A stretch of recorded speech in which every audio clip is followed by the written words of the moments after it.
Oke, silakan ke balik ke tengah.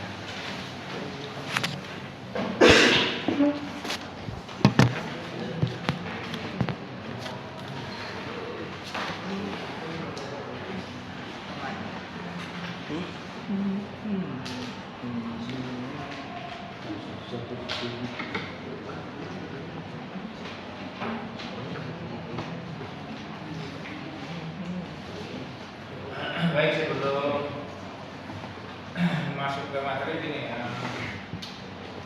jadi langsung ya, jadi kelompok 1, kelompok 2, 3, 4, 5 langsung pertanyaan itu wajib, yang lain boleh aja nambah. Kemudian tolong diinput. Jadi untuk mahasiswa bisa powerpointnya, bisa makalahnya, terserah. Gitu. Masa mahasiswa nggak punya teman-teman? Makanya nggak perlu, saya sama sih nggak jawabnya nggak pakai gimana, nggak bukan ChatGPT atau di HP. Kadang-kadang pertanyaan di ChatGPT itu habis itu dijawab, dibaca. Kadang-kadang berarti nggak paham gitu kan. Tapi tadi saya lihat memang nggak buka apa namanya HP gitu kan, itu lebih bagus. Jadi jangan ada pertanyaan ditanya di ChatGPT gitu kan. Jawabannya gini, saudara baca. Mas, bahkan juga nggak paham. Nggak paham, saya yakin nggak paham, cuma baca doang. Kalau yang kritis, apa itu maksudnya? Nggak tahu. Maka tolong sebisanya semampunya, harusnya ya semester 2 belajar lah ya, diskusi, belajar ngomong. Walaupun saya yakin semester kemarin PP-nya ada yang 4, ada yang 3,9, tapi ternyata kemampuannya begitu. Itu yang pertama. Jadi yang tadi diskusi, kalau disiapin ketika saya masuk juga mulai, jadi kan enak bisa 30 udah selesai. Biar nanti saya ambil yang lainnya. Itu yang pertama. Kopi ya, kopi. Sebanyak peserta.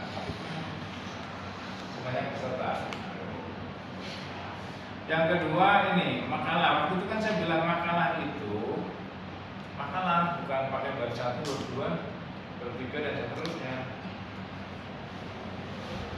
Itu sudah saya singgung di mana? Ketika online, enggak online. Kalau bab 1, bab 2 itu kan skripsi ya.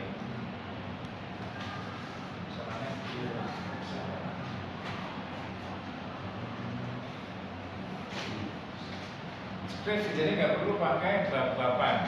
Oke. Makalah yang betul bagaimana sih? Oke, yang pertama ini udah betul ya. Maksudnya ini judul betul, tapi kalau bisa judulnya pakai kapital semua biar kelihatan. Judulnya kan jadi kelihatan gitu. Makalah ini disusun dan dipresentasikan, kan dipresentasikan. Jadi biar tahu kalau orang baca, dipresentasikan pada mata kuliah filsafat ilmu itu kan bisa. Bukan menit tugas lah, kan memang dipresentasikan pada mata kuliah filsafat ilmu. Ini udah betul, bahwa udah betul ya. Gitu. Jadi nggak usah tulisan makalah, judul paling atas makalah gitu. Kan yang penting judulnya. Itu yang pertama ya. Yang kedua, tidak usah pakai pengantar. Ini ribet banget gitu. Kita kan nggak penting, yang penting materinya itu ini. Materinya apa sih? Buat sumber pengetahuan. Sumber pengetahuan itu hanya 3 tadi. Rasionalisme, kamu perdalam itu. Perdalam kan ini, jadi banyak ceritanya dari situ. Saya juga akan menjelaskan itu dan bisa sampai jam 5, bisa setengah jam 3, jam 4 juga bisa gitu. Jadi nggak perlu kata pengantar. Daftar isi lebih-lebih. Apa ya? Pendahuluan, bab 1 pendahuluan. Kan dengan siapa bab? Bab itu kan kalau buku, bab itu kan mesti berapa? Minimal 10 halaman ya. Ini bab cuma 2 halaman. Ya ngapain gitu? Gak ada hubungannya 2 halaman. Lebih-lebih di pendahuluan ada rumusan masalah, ngapain saudara cari masalah gitu. Ini kan bukan cari masalah, tapi saudara membaca, paham, jelaskan. Jadi teman-teman jelas, oh ini tuh rasionalisme, oh ini coba pemikirannya gitu. Dengan cara baca buku itu. Tapi saya lihat dari ngomongnya udah sedikit baca buku Yuyun ya. Dan minimal baca buku Yuyun itu. Dari ngomongnya ada referensi di situ. Itu yang tapi kan perlu langsung aja di sini, nggak usah pengantar pendahuluan, langsung aja judulnya tadi kan, sumber pengetahuan A. Kalau mau pengantar ya monggo. Pengantar itu misalnya gini, dalam makalah ini akan menjelaskan tentang sumber-sumber pengetahuan. Sumber-sumber itu ada 3, 1, 2, 3. Nah, kemudian A, nasionalisme. Anda tadi udah pendahuluan apa? Pengantar. B, nasionalisme. C, kayak gitu. Kan enak kan? Jangan lupa sebagai mahasiswa, saudara menulis akademis itu berarti pakai catatan kaki. Jadi saya tahu misalkan kamu tahu ada kelebihan, karakteristik utama nasionalisme itu kamu dari mana gitu. Itu sumbernya harus ditulis. Itu kan pertanggungjawaban akademis. Ada yang sintesis Kantian ini dari mana? Bukunya apa? Maka pakai catatan kaki. Catatan sedikit kan bisa ya, ada footnote kita ambil catatan kaki, footnote, baru catatan kaki. Karena akademis, saudara mulai belajar sekarang supaya nanti ketika nulis skripsi nggak kagok. Nanti skripsi itu pasti catatan kaki. Bahkan disyaratkan per halaman. Karena apa? Karena ngambil pemikiran orang kan ada catatan kaki. Kenapa ada plagiarisme itu karena gua ambil semua gitu kan, dicontoh semua, nggak nyebutin sumbernya. Itu kan sumbernya adalah dari buku itu, ya. Jadi pakai catatan kaki. Maka model yang bagus makalah itu adalah jurnal. Saudara sekali-kali buat jurnal yang usul itu ada jurnal ilmu usuludin, jurnal usuluna, jurnal refleksi itu punya usuludin semua. Saudara kali-kali buka itu di UIN Jakarta gitu kan. Nanti jurnal UIN Jakarta itu salah satunya jurnal usuludin bahasa Inggris semua sih. Jurnal refleksi itu sudah sekitar 2 ya. Jurnal usuluna sama paradigma punya AF tapi belum terakreditasi. Jadi gimana cara penulisan yang bagus, makalah yang bagus itu kayak gitu. Jadi langsung poinnya saja, nggak perlu cari masalah. Di abstrak itu nggak, kalau jurnal udah abstrak tuh kan, nggak usah lah pakai abstrak, nggak usah langsung aja. Maksudnya apa? Nah, kalau gitu kan sudah jelas kan, saudara akan membahas ini. Oke, berarti saya baca ini, saya paham, udah saya jelaskan. Kalaupun tadi bikin PowerPoint singkat ya jangan terlalu singkat, nanti malah bingung jelasinnya. Kecuali memang sudah ada semua di poin-poinnya, kan tadi terlalu singkat. Kelebihan kekurangan selesai. Ya mungkin dong ada supaya Mas tahu, teman-teman udah tahu. Maka jadi agak oke lah PowerPoint singkat tapi jangan terlalu singkat. Bukan memindahkan ini kan poin itu semuanya bukan. Jadi itu ya. Jangan lupa kita belajar nulis. Kalau ada pertanyaan dijawab semampunya. Diskusi lagi ya oke lah kita tanya jawab semampu saudara saja. Karena saya akan jelaskan di belakang. Dasar pustaka, saya nggak ada judul bukunya. Dasar pustaka cuma Yusuf 84 Sony Kera. Nah ini judul bukunya mana? Jangan dicontoh yang di ini. Tapi maksud saya kan menjelaskan. Referensi ini mengacu pada daftar pustaka yang di sini. Jadi judulnya ditulis bukunya. Kalau footnote catatan kaki ditulis halamannya. Gitu. Misalkan dari Yud Jurasi Mantri Filsafat Ilmu tahun sekian halaman gitu. Kalau footnote atau catatan kaki harus pakai halaman. Kalau di sini daftar pustaka nggak perlu pakai halaman. Kesimpulan penutup nggak usah. Jadi ini kan bab 1 pendahuluan, bab 2 pembahasan, bab 3 penutup. Nanti kalau saya tambahin bab 4 doa. Habis menutup doa. Nggak usah yang gitu. Nggak usah. Maka nggak usah pakai bulan. Buah itu kan buku. Ini kan ya, ini proposal itu buku. Jadi kayak gitu maksudnya belajar menulis. Tulisnya dari mana sumbernya? Ya itu yang buku-buku yang referensi yang saya dibaca dulu, dicari dulu ya. Dicari dulu kalau nggak ada baru saudara boleh nambah buku yang lain. Maka bisa ambil buku itu pakai catatan kaki. Jadi saya tahu sumbernya. Saudara bisa ngomong ada Al-Huda, Sahabat Al-Hudi ini dari mana bukunya? Walaupun saya tahu, jadi ngambil dari siapa nih Aristoteles gitu, tetapi harus ada catatan kaki. Tapi apa maksudnya? Ini yang belum dijelaskan.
Kemudian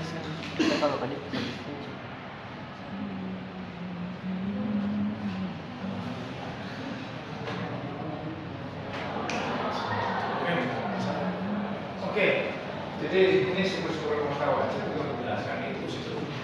Ini bagaimana lihat lapor poinnya itu yang penting-penting, tapi bisa dijelaskan. Oke, sumber-sumber pengetahuan kan sumbernya dari mana? Kalau dalam filsafat Barat, filsafat ilmu Barat, sumber pengetahuan hanya dua, rasio dan empiris. Rasio itu akal, akal pikiran.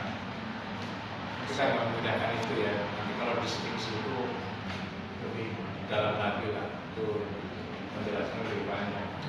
Empiris berarti pengalaman, gitu.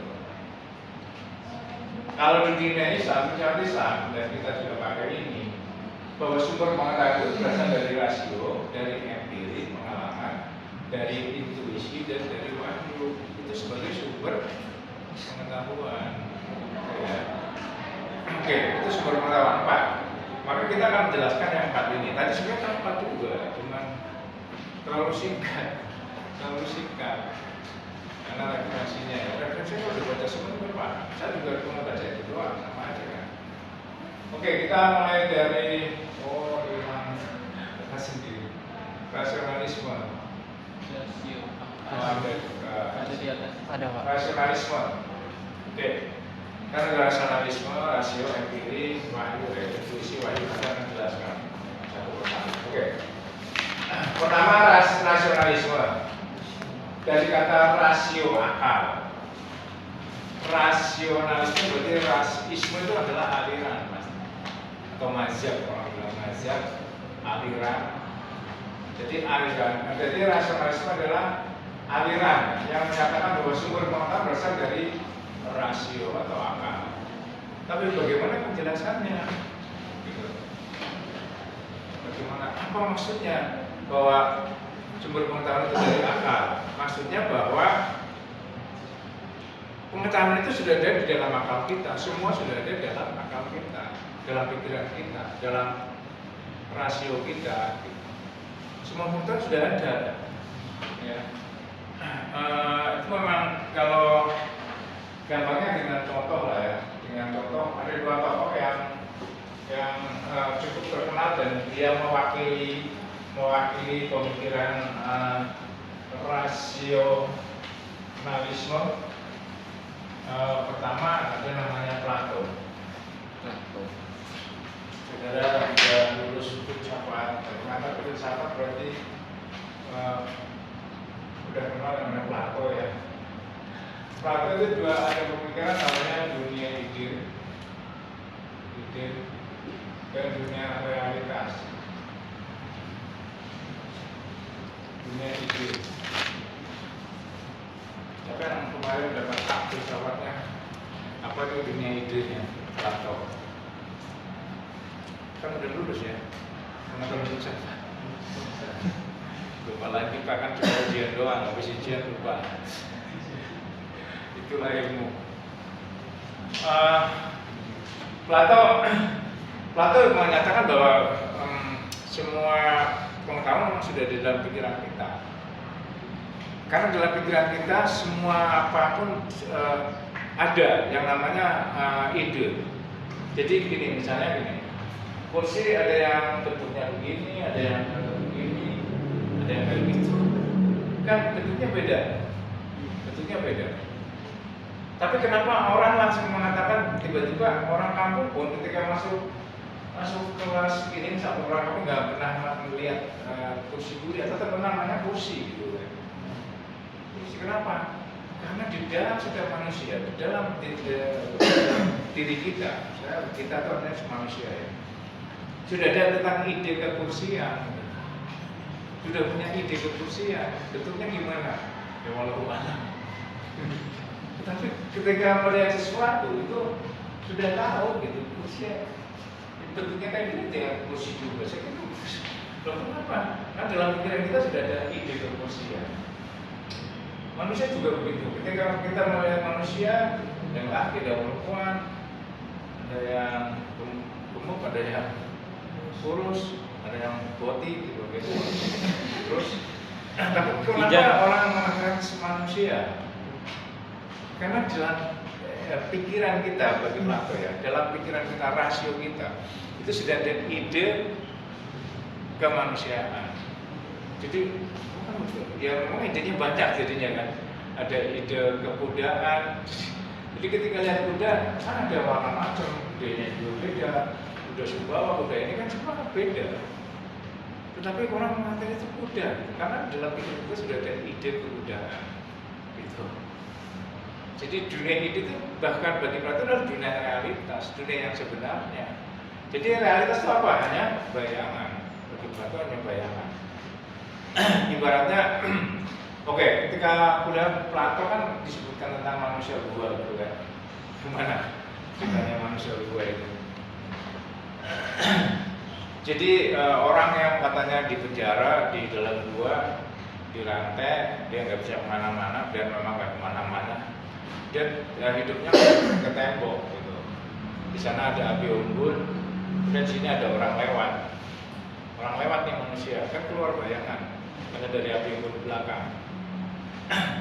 Nah, orang menganggap bahwa bayangan itu adalah realitas, fakta gitu.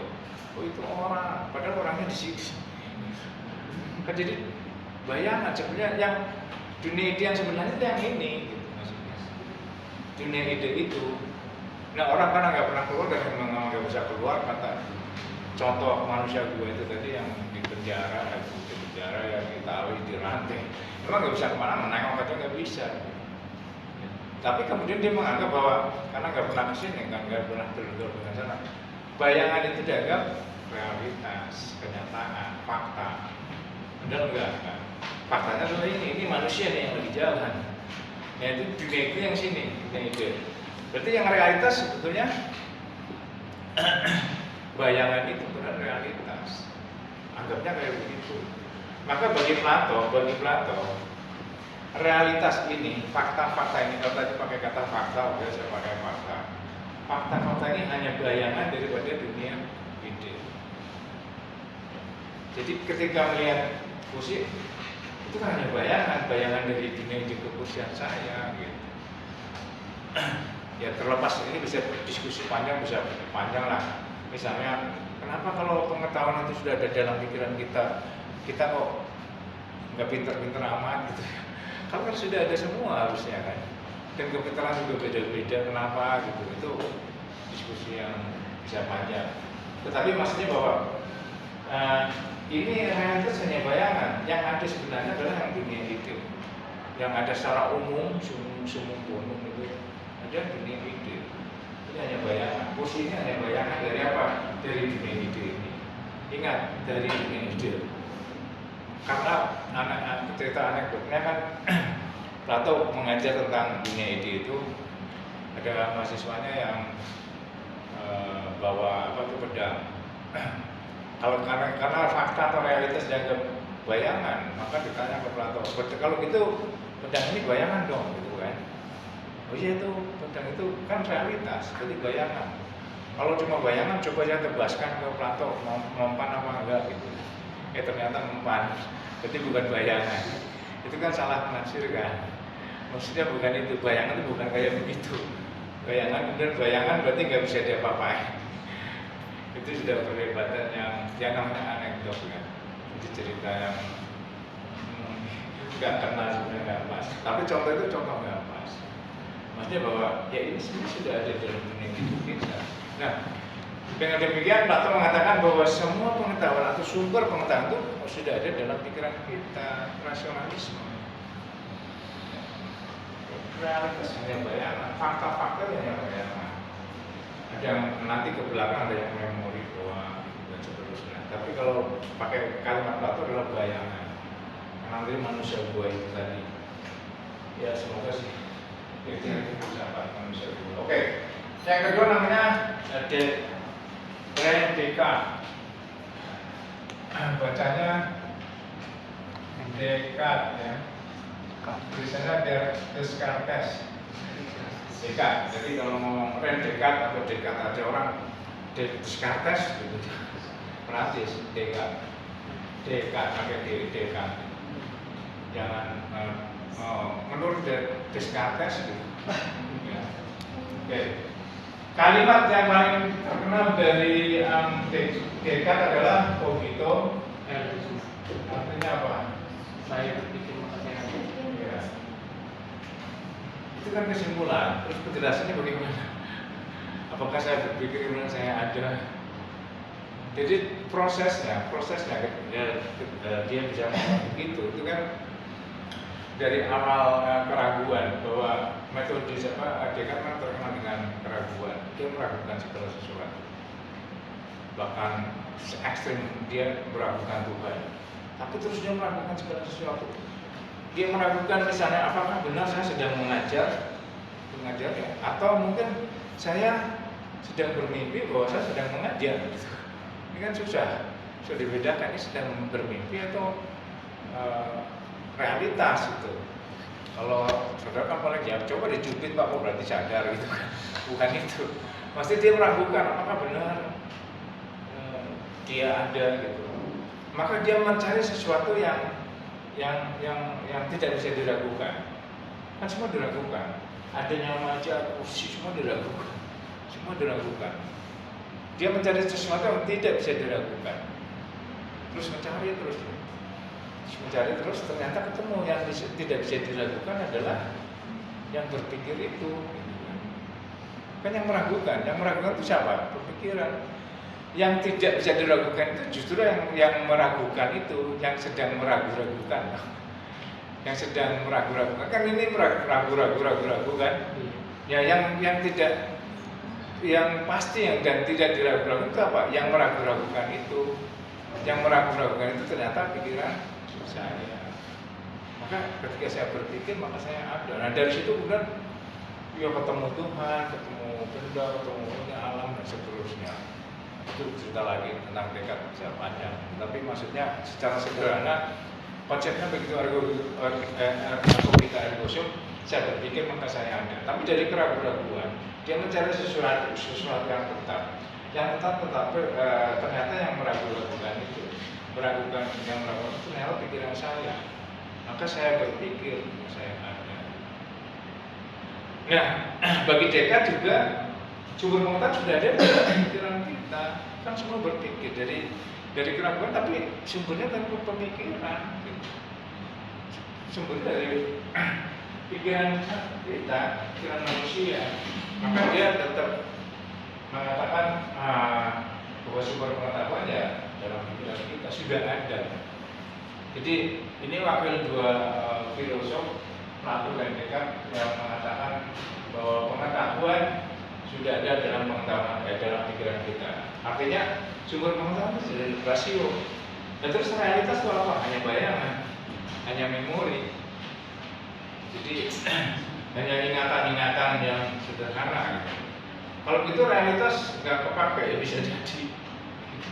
Tapi dalam pemikiran ya, sekali lagi kan sebagai saya dosen besar menjelaskan saja. Nanti saudara mau memikir pemikiran yang mana terserah ya. Tapi kan itu pemikirannya Plato, itu pemikiran Descartes. Oke ya, jelas ya.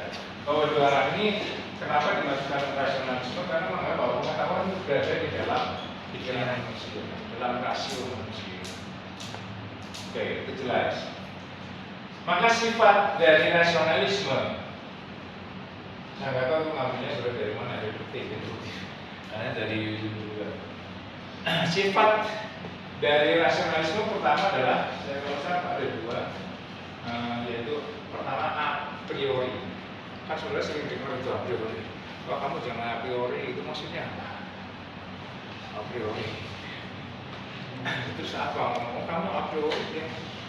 Tapi apa maksudnya? Sifatnya a priori adalah artinya, kalau di sini a priori itu artinya sebelum pengalaman.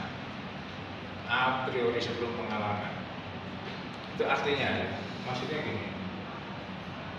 Ada sesuatu yang tidak perlu harus diuji dengan pengalaman. Yang ini memang berlaku untuk hal-hal yang sifatnya matematis. Kalau tadi apa ya? Bahwa lingkaran itu bulat, udah nggak perlu dibuktikan. Kemudian apa lagi? Jumlah sudut segitiga, mau segitiga siku-siku, mau segitiga sama sisi, mau segitiga yang bengkok. Tapi kalau jumlah sudut tiga sudutnya pasti berapa? 180 derajat. Karena siku-siku misalnya paling gampang, kan dia dibuka gini, sudutnya kan, sudutnya siku-siku sini dibuka sini dijembreng 180 derajat. Dan itu nggak perlu pengalaman, nggak perlu pembuktian. Itu kalau matematika. Kalau ilmu sosial seringnya pakai contohnya begini. Ini a priori nggak perlu dibuktikan. Janda adalah wanita yang pernah nikah, gitu kan? Janda adalah wanita yang pernah bersuami. Sama aja kebalikan. Duda adalah laki-laki yang pernah beristri. Nggak perlu dibuktikan itu. Itu sudah a priori nggak perlu pembuktian. Biasanya self evident. Self evident itu apa? Benar dengan sendirinya, self evidence. Banyak itu memang matematika biasanya. Orang percaya bahwa 5 kali 5 25 itu dari mana? Nggak perlu dibuktikan bagaimana jumlahnya. Ini ada 5 ya, itu. Kalau zaman dulu saya sekolahnya pakai lidi ya. Lidi suruh 5 kali 5 ini 5 lidi, berarti 1, 2, 3, 4, 5, masing-masing 5 jadi 25.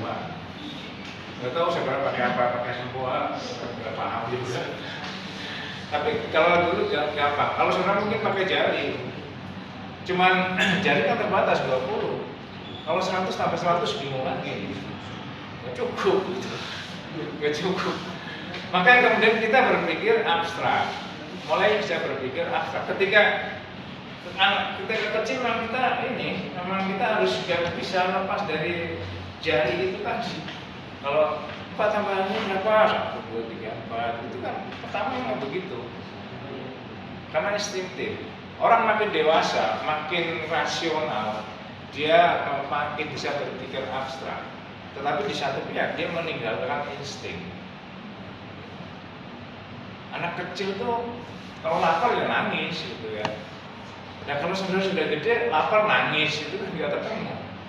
Itu nggak ketemu, berarti sudah instingnya emang beda. Kan sudah berpikir, ya ngapain saya lapar nangis gitu juga yang lain nih. Ya cari warung selesai gitu kan. Ya gitu. Nah, ada instingnya makin abstrak sebenarnya makin hebat. Maka tadi a priori sebelum pengalaman. Oke, itu yang cerita a priori sebelum pengalaman. Yang kedua deduktif. Deduktif apa tadi?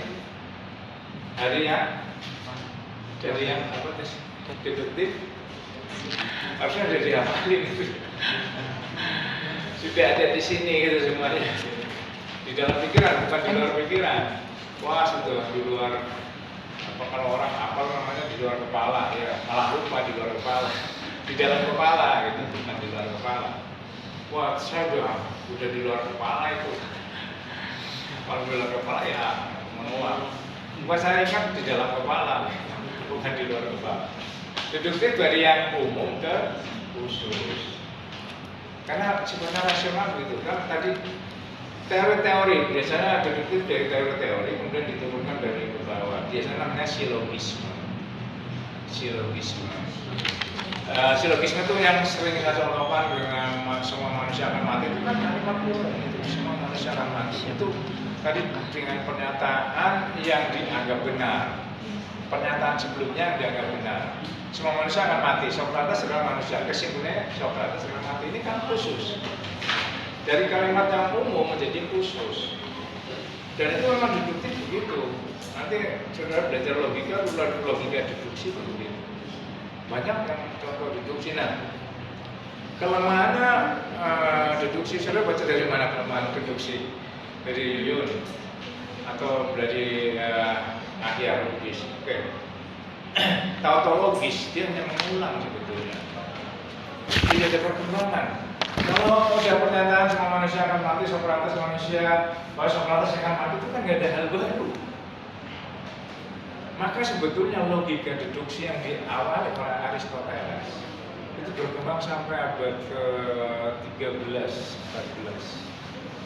14. Itu logika deduksi yang dipakai. Maka pengetahuan ini perkembangannya pelan banget. Tapi ketika mulai ditemukan hal-hal baru, Francis Bacon menemukan bom atom dan macam-macam lah, teman Edison dan sebagainya abad 14, termasuk teleskop itu. Yang digunakan bukan deduksi tapi induksi. Lawan dari induksi.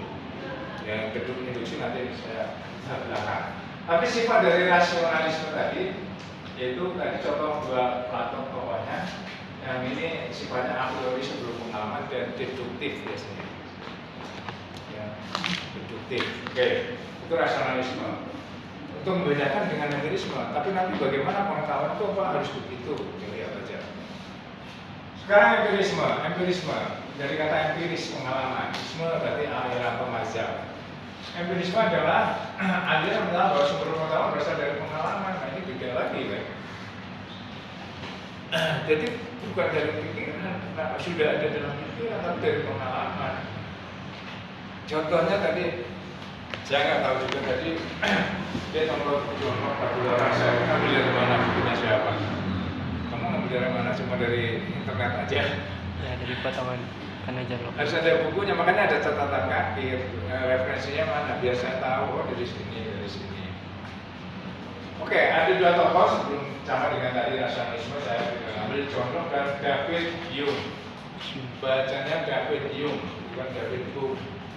David Hume. Oke, John Locke mengatakan bahwa manusia itu bagaikan kertas putih yang kosong. Itu konsep tabula rasa. Artinya apa? Manusia kan blank. Tadinya ketika dilahirkan itu mungkin dalam istilahnya fitrah, ya. Fitrahnya suci. Tapi ini masih bisa perdebatan. Fitrah itu apakah sudah ada tulisannya apa dan sebagainya gitu. Tabula rasa gitu. Bagi manusia itu lahir bagaikan kertas putih kosong. Nah, isinya dari mana? Dari pengalaman-pengalaman. Jadi pengetahuan itu dari situ. Di dalam, menurut John Locke berarti dalam pikiran kita itu sebenarnya kosong. Dia baru mengalami kuliah, baru mengalami kemudian makan. Kemudian ada memori-memori yang kemudian masuk ke dalam pikiran kita. Jadi John Locke mengutamakan empiris, pengalaman. Pengalaman dari mana? Pengetahuan dari mana? Ya dari tadi yang kosong itu ditulis. dari pengalaman-pengalaman. Makanya bisa jadi kenapa sering mengatakan bergaullah dengan kiai, insya Allah jadi kiai gitu kan. Coba saja bergaul dengan preman, insya Allah jadi preman gitu. Memang kayak begitu. Tapi ya bisa jadi udah gaulnya sama kiai jadinya preman gitu. Atau gaulnya sama preman jadinya kiai. Itu bisa aja bolak-balik. Tapi maksud saya bahwa itu pengalaman itu yang akan nulis, akan menjadi pengetahuan manusia yang tadinya kertas putih kosong. Berarti apa? Sumber pengetahuan itu dari pengalaman. Dari pengalaman dalam harus dialami. Oke, itu contoh. Saya hanya singkat-singkat saja karena bisa dibaca di manapun. Oke, tapi pemahamannya kayak gitu. Yang kedua, David Hume. David Hume adalah seorang skeptisisme. Skeptis itu ya sama keraguan yang sangat ekstrim. David Hume, dia orang Inggris, dia seorang empiris murni. Artinya empiris murni begini, seorang David Hume itu tidak percaya api itu panas sebelum dia mencoba sendiri. Apa benar api itu panas enggak? Nyalain lah korek, oh iya panas gitu. Artinya harus mengalami. Bahkan dia karena meragukan segalanya. Dia meragukan bahwa misalkan matahari besok pergi dari sebelah timur, dia meragukan itu. Memang siapa yang nyamin bahwa besok matahari akan pergi dari sebelah timur? Nggak ada. Itu kan kebiasaan aja, kebiasaan kita berpikir. Bagi David cuma begitu, karena kebiasaan aja. Tidak ada jaminan bahwa besok matahari akan pergi dari sebelah timur, karena begitu dari barat. Bisa naik rumah kiamat ya. Itu tadi. David memang harus mengalami bagaimana kalau kopi itu pahit ya, dicoba harus pakai kopi pahit gitu. Nggak bisa ngomong kopi itu pahit, padahal dia belum pernah nyoba. Maka hati-hati bagi saudara yang SAG kan suruh ceramah. Saudara udah tahu belum nikah ceramah. Inilah keluarga yang harmonis ya, kan belum nikah. Ya susah, keluarga harmonis, istri harus begini, suami harus begini ya, gimana itu? Itu yang kalau yang orang David Hume yang empiris ini nggak mau ini apa, orang belum nikah harus ceramah keluarga yang harmonis, keluarga yang sejahtera, dia sendiri belum nikah. Atau orang lebih ekstrim, ini ngomong apa surga dan neraka, emang pernah ngalamin itu? Nanti ada kematian setelah kematian, ada siksa setelah kematian. Memang pernah disiksa terus hidup lagi ke sini cerita, oh ya di kuburan ada. Itu memang ilmu barat. Artinya seorang skeptis begitu. Skeptisme harus mengalami dia, nggak bisa ngomong doang. Apa itu panas? Bahkan dia menolak kausalitas ya. Maksudnya menolak kausalitas gini. Ketika ada api menyala, kemudian ada air mendidih. Bagi David Hume tidak ada hubungan sebab akibat bahwa api itu menyebabkan air mendidih, nggak ada itu. Tapi itu adalah suatu peristiwa yang berkelindan, yang hampir bersamaan. Itu karena pengamatan kita nggak bisa membuktikan itu. Kenapa? Ya pengamatan kita nggak bisa membuktikan itu apa api, air mendidih. Enggak. Itu adalah suatu hal yang berurutan saja, tapi tidak ada jaminan bahwa api menyebabkan air mendidih, bisa jadi enggak. Atau model ini Al-Ghazali juga menolak kausalitas, tapi untuk menguatkan ini mukjizat. Kan dikatakan bahwa semua api itu membakar. Ternyata Nabi Ibrahim dibakar tidak mempan. Berarti kan tidak pas.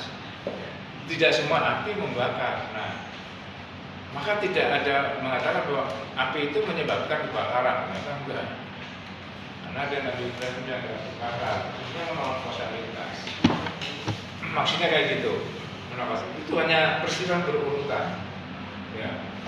David Hume, David Hume memang seorang empirisme yang ekstrim dan oke ya, itu contoh dua orang. Artinya apa? Ini kan sama berarti bahwa sumber pengetahuan dari pengalaman. harus dialami, harus ngalami. Orang bisa ngomong, wah jatuh cinta tuh bagus memang, padahal dia belum pernah jatuh cinta, ya. Kayak gitulah jatuh cintaan. Ya atau ya bisa macam-macam lah. Artinya dari pengalaman, Ya. Maka satu bidang rasionalisme, bidang lain empirisme. Sifat dari empirisme pertama adalah a posteriori. Jadi lawan dari a priori adalah a posteriori, pakai pos. Jadi gampangnya pos, setelah pengalaman. Ya kan? Setelah pengalaman, ya, tentu saja yang lingkaran jumlah itu adalah masuk a priori. Setelah pengalaman ya misalnya tadi kalau saudara mau fakta-fakta itu kan, ada fakta baru dikatakan disimpulkan. Karena hubungannya dengan induktif maksud saya. Induktif itu lawannya deduktif. Kalau deduktif dari hal-hal yang umum ke khusus, dibalik induktif berarti dari yang khusus ke umum. Maksudnya apa? Tadi kan ngomong fakta-fakta. Gini, misalnya ada apel atau besi. Besi dipanaskan, besi A dipanaskan memuat, besi B dipanaskan memuat, besi C dipanaskan memuat. Kesimpulannya semua besi dipanaskan akan memuat. Jadi dari fakta-fakta, dari realitas-realitas yang dihadapi. Jadi langsung contoh. Ada apel hijau dirasakan masam, apel B hijau, warna hijau dirasakan rasanya masam. C apel hijau dirasakan masam. Semua apel yang hijau rasanya masam. Jadi dari satu persatu, dari fakta, dari yang khusus tadi maksudnya, khusus diabstraksikan, disimpulkan, adalah bisa banyak istilah disimpulkan, digeneralisasikan. Jadi namanya induksi. Saya singgung tadi bahwa logika induktif memang baru berkembang ketika 14. Ketika ada penemuan kayak gitu ya. Dulu yang dipakai adalah silogismenya siapa, Aristoteles. Termasuk misal-misal itu sangat pakai logikanya Aristoteles, silogismenya. Belakangan induktif adalah penelitian kan. Penelitian itu pakai induktif. Maka kemudian perkembangan pengetahuannya sangat pesat. Ya, bahkan sampai ilmu dan teknologi.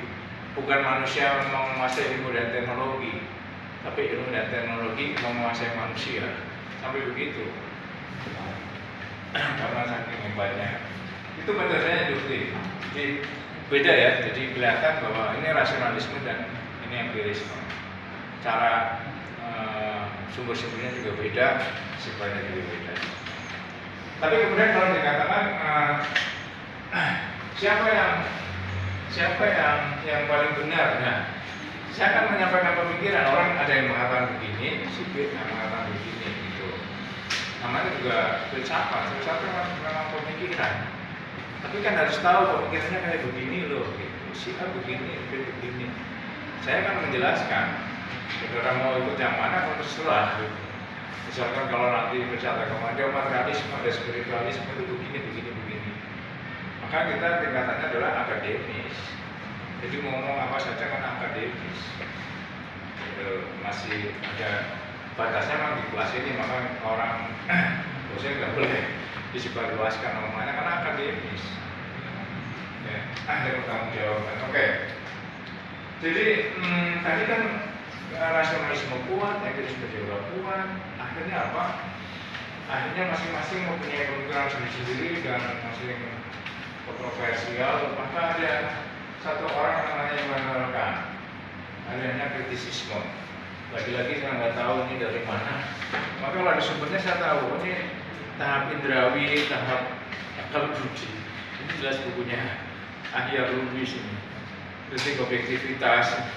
Tapi apa maksudnya? Ya, supaya jelas. Ya sebetulnya cuma coba mensiasatkan antara rasionalisme dan empirisme. Alirannya namanya kritisisme. Tokohnya adalah Immanuel Kant.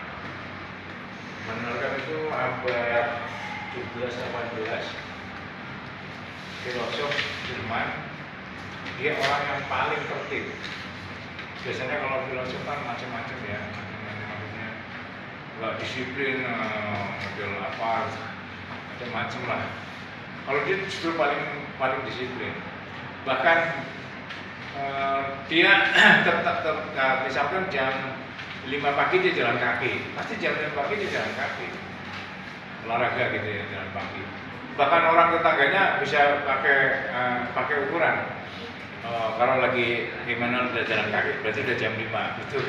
Makanya dia sebagai patokan waktu gitu. Karena saking disiplinnya, berpikirnya pun disiplin banyak sekali. Nah, dia mencoba mensintesakan antara rasionalisme dan empirisme. Sintesanya bagaimana? Ada 3 tahap dalam memperoleh pengetahuan. Pertama ada tahap indra, tahap akal. Mungkin nggak pas itu jemaah understanding, ration. Karena bahasa Jerman nggak bisa terjemahkan. Maka di sini tahap akal adalah first time. Di sini tahap rasio atau vernunft. Understanding sama ration. Mungkin nggak pas. Ada yang menerjemahkan akal dan rasio. Agak berbeda mungkin tingkatannya gitu ya. Oke, maksudnya gini. Bahwa dalam memperoleh pengetahuan, manusia itu pasti menggabungkan duanya. Dari tahap empiris adalah dari fakta-fakta. Ya, ini kan fakta-fakta. Ya, fakta-fakta kan empiris, namanya realitas. Realitas itu fakta. Tapi ternyata di dalam pikiran kita sudah ada konsep ruang dan waktu. Jadi saudara melihat apa kursi, kemudian melihat meja, tapi saudara tidak bercampur baur ini kapan, di mana, karena dalam pikiran kita sudah memasukkan itu. Oh iya, waktu itu di kelas ini, jam segini gitu kan. Coba kalau nggak punya konsep ruang waktu, kabur semua, itu ibaratnya mimpi. Saudara mimpi itu kan sering nggak jelas. Mimpi ketemu teman SD, tapi kok ketemu sama teman mahasiswa, padahal nggak kenal tapi bisa ngobrol gitu kan. Kan di situ tidak ada konsep ruang dan waktu. Di dalam pikiran kita sudah ada konsep ruang dan waktu, sehingga kita tidak keliru lagi. Oh tadi di sana, di sini pas barang itu jam sekian, di sana, di sini jam sekian. Gitu. Ada konsep. Jadi realitas itu masuk ke dalam kita. Jadi realitas itu fakta. Fakta itu masuk dalam pikiran kita. Fakta kan empiris ya. Kemudian masuk dalam pikiran kita, karena dalam pikiran kita sudah ada konsep ruang dan waktu. Artinya kan sintesa, gabungan. Masuk mau menjelaskan apa gabungan itu. Lebih lagi pada tahap akal. Empirisnya ya dari sini tadi kan, dari tahap indra ini, data indra masuk. Ternyata dalam pikiran kita ada yang namanya 12 kategori. Saya juga nggak tahu ambilnya dari mana. Disebutin di sini tahap akal budi data menggunakan 12 kategori, sebab, akibat, kuantitas, kualitas itu apa gitu. Oke. 12 kategori itu modalitas, kualitas, ada dalam pikiran kita sudah ada 12 kategori. Nggak terlalu penting itu karena nanti menyangkut epistemologi. Tapi salah satu kategori itu kausalitas. Jadi ini menjawab pertanyaan David Hume. Kalau David Hume mengatakan nggak ada kausalitas, itu kan cuma peristiwa yang berurutan. Bagi siapa yang mengenalkan, itu bukan peristiwa berurutan, tetapi memang di dalam pikiran kita ada konsep, ada kategori kausalitas. Jadi pikiran kita, oh itu sebab akibat gitu. Itu pasti begini. Dalam pikiran kita sudah langsung menyimpulkan itu, karena dalam pikiran kita sudah ada kategori kausalitas gitu. Ya, pasti dia memiliki sebab akibat. Dia sudah ada konsep itu, sehingga sebenarnya menjawab pertanyaan dari Hume tadi, ya. Dia menjawab pertanyaan dari Hume. Ini yang rasionya di mana? 12 kategori. Empiriknya dari mana? Dari sini. Oke, kemudian tahap ketiga juga begitu. Penuh. Empirisnya pengalaman dari sini masuk data akal. rasio ternyata di dalam diri manusia sudah ada 3 ide istilahnya menurunkan. Tapi ini mungkin gak jauh dari idenya Plato, tetapi bahwa itu ide itu mengatur kita, bahwa itu nanti ada ide ketuhanan, kemanusiaan dan ada pengalaman di dalam pikiran kita sehingga orang tidak bisa berpikir tanpa Tuhan karena ide Tuhan itu selalu sudah ada di dalam pikiran kita. Dia ateis kalau menurut pemikiran siapa Immanuel Kant ya nonsen, nggak mungkin. Karena manusia pasti ingin sesuatu yang dituhankan di luar dirinya, kekuatan yang di luar dirinya Tuhan. Maka Tuhan bagi orang Islam jelas lah ya, Tuhan yang Maha Esa, yang personal, yang abstrak dan seterusnya. Tapi orang bisa menjadi pekerjaan jadi Tuhan, bisa aja kan. Uang menjadi Tuhan, tapi berarti konsep Tuhan memang sudah ada. Sesuatu yang mesti disembah, sesuatu yang diagungkan. Ada contoh, tapi kembali ke sini bahwa ini yang menuntun, 3 ide itu menuntun kesimpulan-kesimpulan. Ini memutuskan, ini menuntun. Ini memutuskan ya, kategori ide itu menuntun. Menuntun ke sana kebaikan dan seterusnya itu dari situ. Dari situ ya. Spiritualitas, orang jadi berpikir materialitas itu dari situ. Berpikir secara spiritual itu dari situ. Jadi dalam pikiran manusia sudah ada 3 ide itu. Oke. Nah, secara sederhana sebenarnya bahwa dalam tahap-tahap memperoleh pengetahuan ini gabungan dari rasio dan empiri, rasio dan intuisi. Buktinya dengan ini. Tapi kalau begini, kalau begini gabungan, ini juga gabungan. Itu macam secara sederhana begitu. Ya, tapi semoga sih paham gitu. Jadi nggak bisa ngomong rasionalisme doang, empirisme doang, enggak. Dari dulu memang sudah gabungan namanya kritisisme. Oke, itu yang disebut sumber pengetahuan, sumber pengetahuan dari rasio, empiri, tapi ada yang mencoba mensintesakan. Nah, kemudian tadi yang selanjutnya adalah intuisi. Intuisi adalah pengetahuan yang boleh secara tiba-tiba tanpa melalui nalangan. Ini kita dari bukunya di Ujian. Maksudnya apa? Apakah semua orang dapat intuisi? Bisa dapat intuisi? Enggak. Intuisi adalah pengetahuan mulai saat tiba-tiba penalaran kan, kalau penalaran logika. Jadi ini enggak logis berarti. Yang sering jadi contoh gini, Newton. Newton tuh menemukan hukum gravitasi itu bagaimana? Tahu ceritanya enggak? Dia tidur di bawah iya, itu kan datang Eureka, saya menemukan ini hukum gravitasi gitu. Tetapi dia kan menemukan itu setelah dia muter-muter dengan perhitungan fisika dan matematika dan muter nggak ketemu gitu. Ini apa ya? Ini apa gitu? Udah orang-orang kemana? Pak tulis sampai mungkin rumahnya orang-orang semua. Jadi buntu sebetulnya. Ketika dia buntu, berpikiran terus gitu, berpikir terus nggak ketemu gitu. Jadi langsung jatuh, wah gravitasi gitu. Kayak gitu maksudnya. Jadi kalau itu orang yang jangan harap ya orang yang tidak pernah berpikir tiba-tiba dapat intuisi, bukan mungkin. Pasti dia sudah berpikir, sudah banyak bagaimana sih memajukan Indonesia, bagaimana dengan ekonomi itu. Pikir terus itu, terus diputar gitu. Ketemu gitu tiba-tiba. Gak pakai penawar karena tiba-tiba ketemu. Tidak ada penjelasan logis ini loh sebabnya. Tapi dia sudah memikirnya sudah lama. Sudah pakai oratorat itu sudah mau kemana, tapi buntu. Jadi tidak sembarang orang yang bisa dapat intuisi. Lebih orang yang pernah berpikir, karena ada intuisi. Gitu. Itu ya, intuisi ya. Jadi itu intuisi. Tapi dianggap sebagai apa tadi sumber pengetahuan, tentu saja boleh, tetapi masih perlu diuji. Itu yang disebut dengan bukan sintesa yang harus diuji dulu, memang harus diuji dulu. Oke, diterima sebagai sumber pengetahuan, tapi harus diuji dulu. Ya tentu saja itu intuisi. Kemudian berbeda dengan wahyu lalu firman Tuhan yang turun melalui putusannya. Dan lagi-lagi ini adalah sumber pengetahuan. Kita menyamakan ya enggak lah, beda. beda ya. Jadi intuisi tadi yang datang tiba-tiba, wahyu adalah memang itu kalamullah, firman Tuhan yang diberikan kepada utusannya. Tapi ini juga bisa dijadikan sebagai sumber pengetahuan. Itu kan bicara tentang sumber pengetahuan, bukan intuisi mau itu sama enggak, jelas beda, jelas beda. Gitu.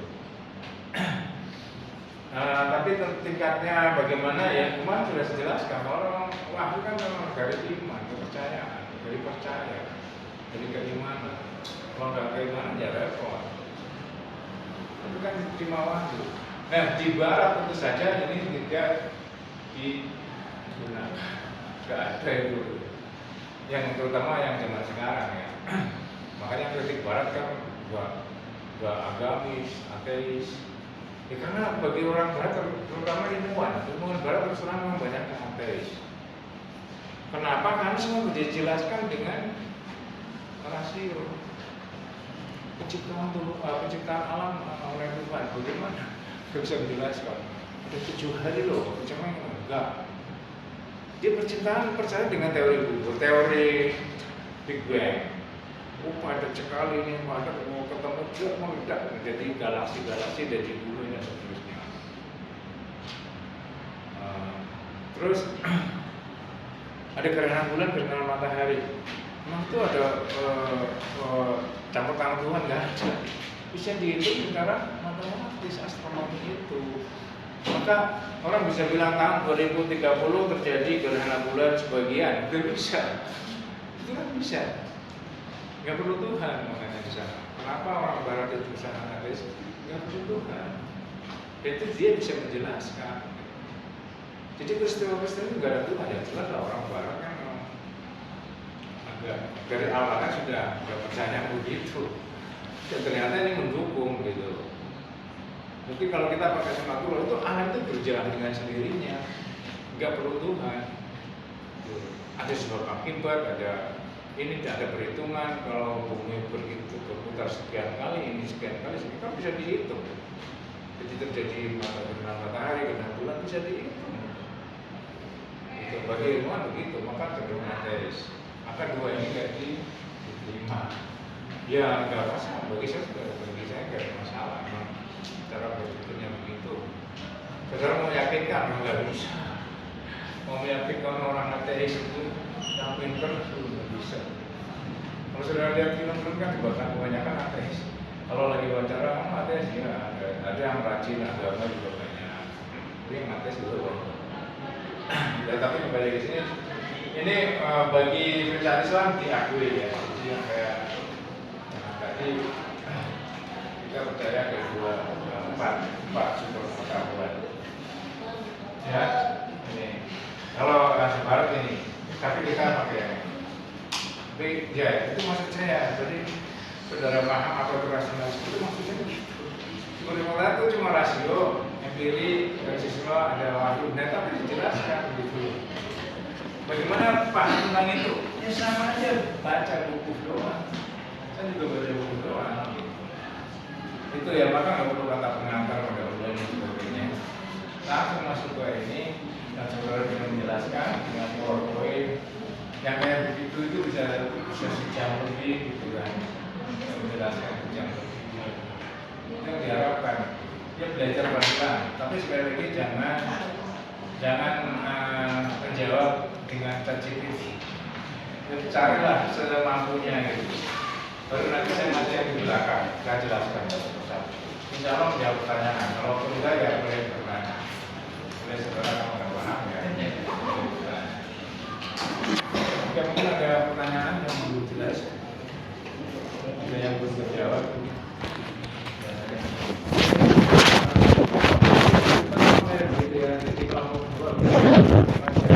Pertanyaan dan di copy. Terserah makalahnya boleh. Powerpointnya boleh. Kalau biasanya dua-duanya makalahnya powerpoint. Oke, itu saja. Saya pikir ini perlahan aja. Ini agak mesti dari oke. Kenapa? Abdul Jalil.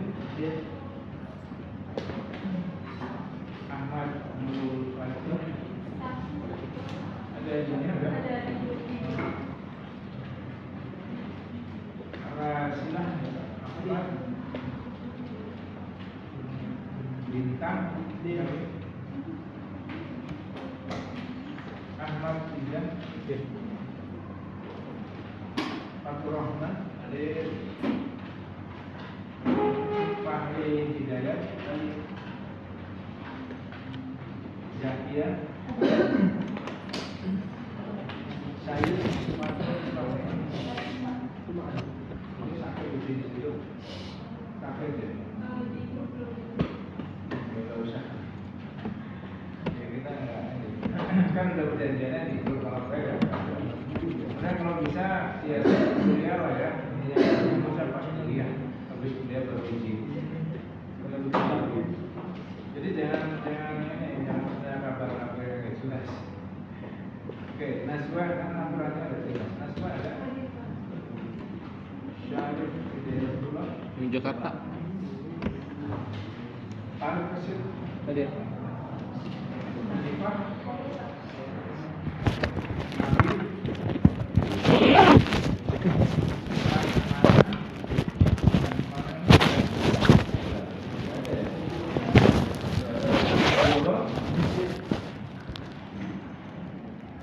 Oke, terima kasih untuk ini. Besok kalau ya kita belajar gitu ya, belajar ngomong belajar bahasa, tapi enak.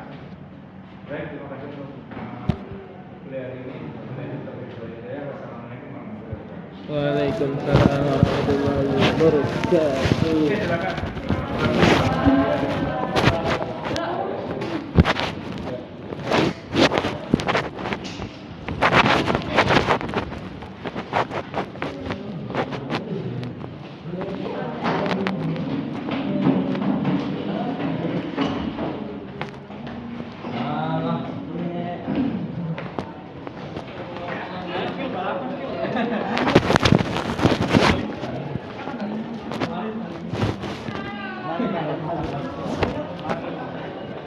Balik bang.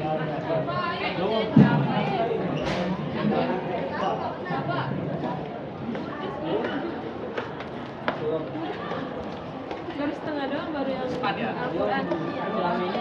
Iya, ada maksudnya.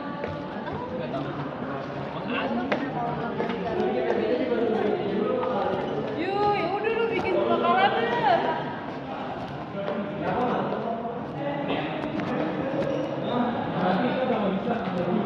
Itu berapa?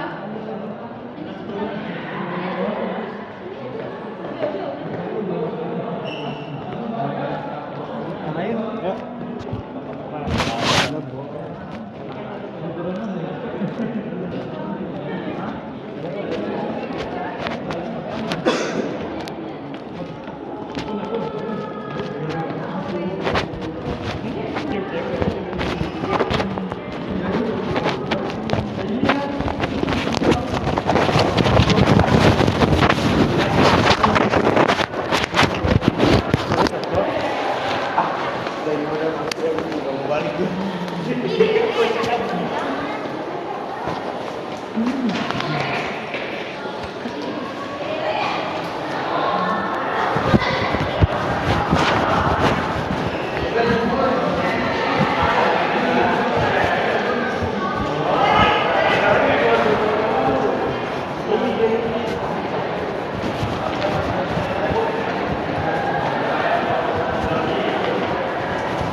Iya, jadi